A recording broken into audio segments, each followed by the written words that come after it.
Peace and blessings. Welcome to The Point. I am your host, Kenjuan Garnett. The word survivor has been used a lot lately. CBS turned it into a hit TV show, and R&B group Destiny's Child turned it into a hit song. But you would be hard-pressed to find a better example of a real-life survivor than my guest today. Since being diagnosed with HIV in 1986, Rae Lewis-Thornton has worked to turn personal misery into a poignant ministry. She first burst onto the national scene in a 1994 cover story of Essence magazine. She won an Emmy Award for a series on living with AIDS. She has also been featured on Nightline with Ted Koppel, The Oprah Winfrey Show, and BET, just to name a few. And you can go ahead and add author to her impressive resume with the recent release of her new book, Amazing Grace, Letters Along My Journey. It is indeed an honor and a privilege for me to welcome Rae Lewis-Thornton to The Point. Good to welcome, be here. Rae. Thank you. Thanks for coming. Listen, sister, I was very excited about the prospect of having you on my show for a variety of reasons.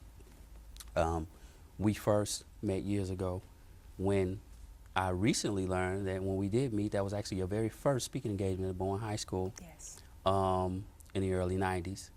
And I was one of those students who was very much touched by your story. And I've been very impressed by you ever since then. But I was struck in reading your book and going over the information in your bio that you have been very much a survivor, even prior to HIV. And a lot of people may not know that, and that was one of the things that stuck out in my mind instantaneously. I said, wow, this sister had been through so much prior to HIV, when most people may only know you from your struggles since post-HIV.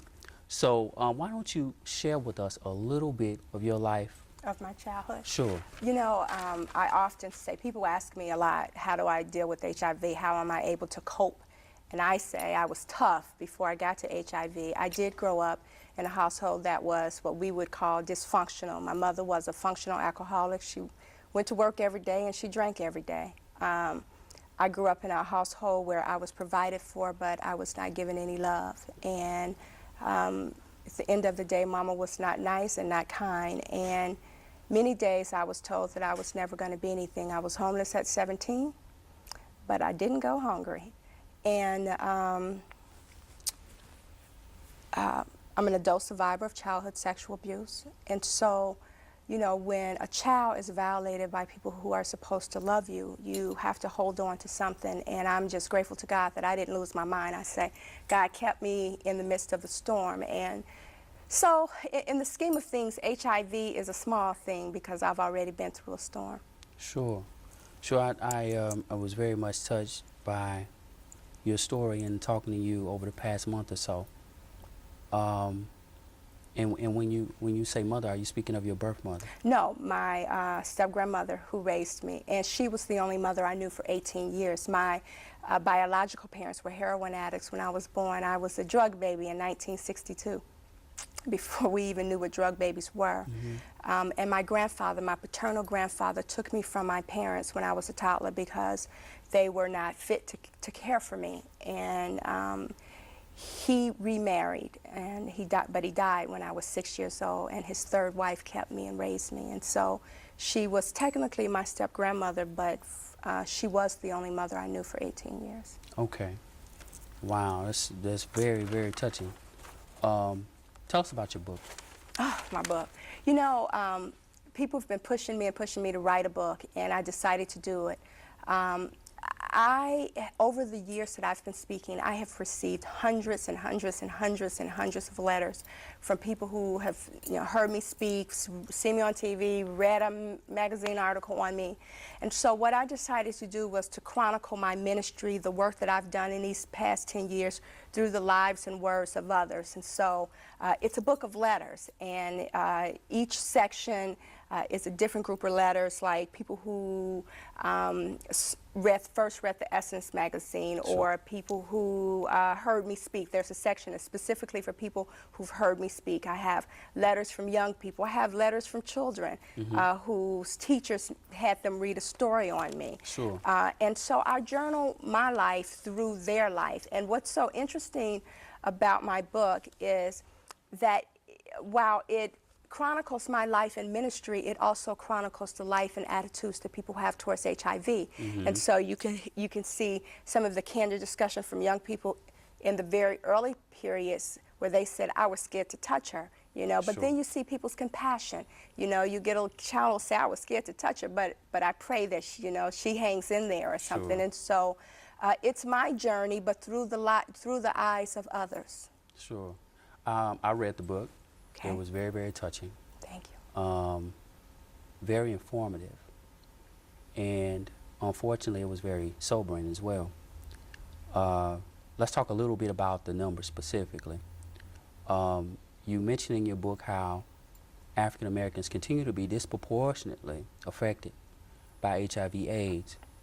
Why do you think that is? You know, I really don't know. I think some of it is, it's a combination of things. There is, you know, social scientists never say that there's never a simple answer. African Americans are disproportionately impacted by HIV.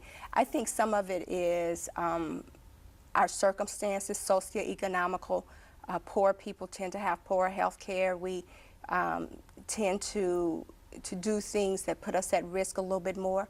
I think some of it is denial. African Americans are just in denial about this disease. Okay. We don't get it, that it has stopped in the black community and taken up camp. And so I think some of it is denial. I think some of it is false sense of security.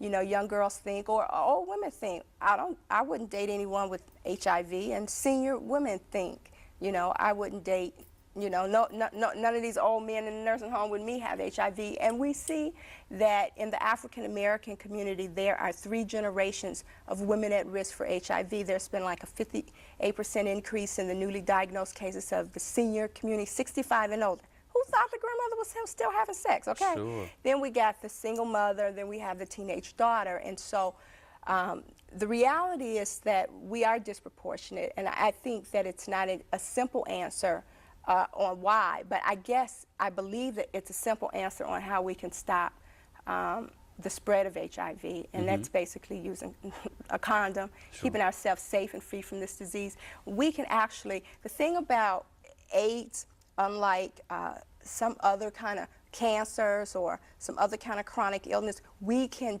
change the statistics through our behavior. Sure. And that's definitely what separates this from most other chronic diseases that you just mentioned.